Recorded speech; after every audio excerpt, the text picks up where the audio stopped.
எத்தனையோ மகான்கள் இந்த ஞான பூமியிலே, அத்தனை பேருக்கும் என் சிரம் தாழ்ந்த வணக்கங்கள். மகா சிவராத்திரி மகிமை. வேடன் ஒருவன் காட்டில் வேட்டையாடுவதற்காக சென்றான். பகலில் ஒரு மிருகமும் தென்படவில்லை. வெறும் கையுடன் வீட்டுக்கு போனால் மனைவி மக்களின் பசியுடன் வாடிய முகத்தை காண வேண்டுமே என நினைத்து இரவில் காட்டிலேயே தங்கினான். இந்த நிலையில் ஒரு புலியை கண்டான். அவன் அம்பை எடுப்பதற்குள் சுதாகரித்து கொண்ட புலி அவனை விரட்டியது. தப்பித்தால் போதும் என கையில் இருந்த வில்லை கீழே போட்டுவிட்டு ஒரு மரத்தின் மீது ஏறிக்கொண்டான். புலியும் விடவில்லை. மரத்தடியிலேயே படுத்து கொண்டது. இரவில் கண்ணயர்ந்து தவறி கீழே விழுந்து விட்டால் புலி அடித்து கொன்று விடுமே என்று பயந்த வேடன் தூங்காமல் கண் விழித்திருப்பதற்காக அந்த மரத்தின் இலைகளை ஒவ்வொன்றாக கிள்ளி கீழே போட்டு கொண்டிருந்தான்.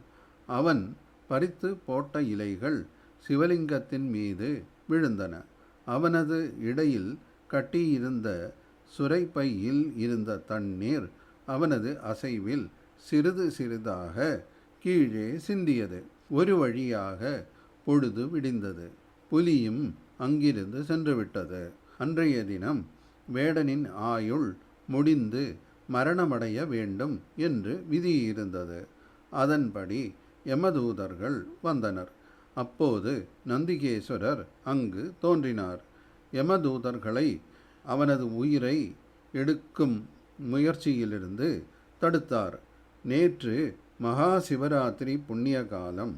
அது தெரியாத நிலையில் இந்த வேடன் நேற்று முழுவதும் ஏதும் சாப்பிடாமல் விரதமாக இருந்தான்.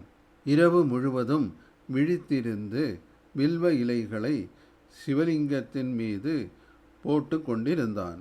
அவனது சுரைப்பையில் இருந்து தண்ணீர் கொட்டி லிங்கத்திற்கு அபிஷேகம் ஆனது. இதனால் இவனது வாழ்நாள் நீடிக்கிறது. வாழ்நாளுக்கு பின் இவன் சிவலோகம் வருவான். அதன் பின் இவன் மீண்டும் இந்த பூலோகத்தில் பிறக்க மாட்டான். முக்தி பேரின்பம் அடைவான் என்று கூறினார். யமதூதர்களும் அவனை விட்டு சென்றனர்.